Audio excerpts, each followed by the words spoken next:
C'est en compagnie de son vice-président, le colonel Assimi Goïta, le chef de la junte, que le nouveau président de la transition Ban Dao a été investi ce vendredi. Au nom de la vérité des urnes, qui doit être la seule norme en démocratie, je combattrai sans concession les scrutins au coût astronomique. Un combat affiché contre la corruption dans un discours qui marque le lancement d'une période de transition majeure.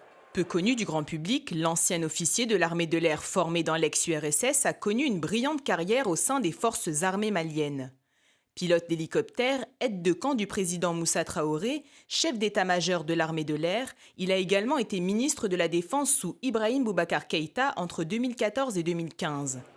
Un nouveau président qui fait figure d'homme intègre pour la junte et notamment Assimi Goïta, son vice-président.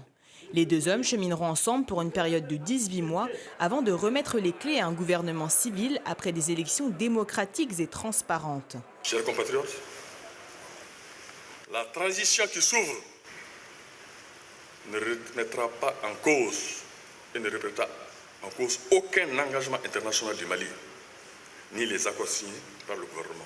De son côté, la CEDEAO félicite le nouveau gouvernement pour cette étape importante franchie, mais souligne l'importance de l'application de la justice et le respect de la charte de transition dont la version finale n'a pas encore été transmise.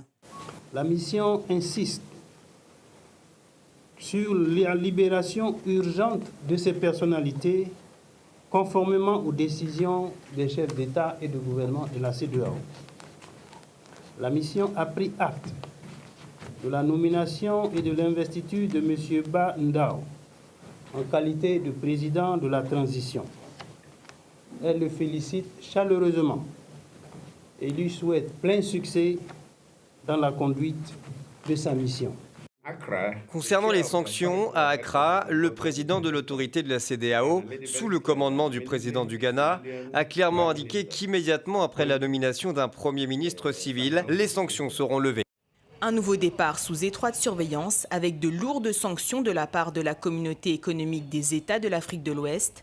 Prochaine étape donc très attendue, le choix du Premier ministre qui devrait avoir lieu dans quelques jours pour permettre enfin la levée des sanctions contre le pays.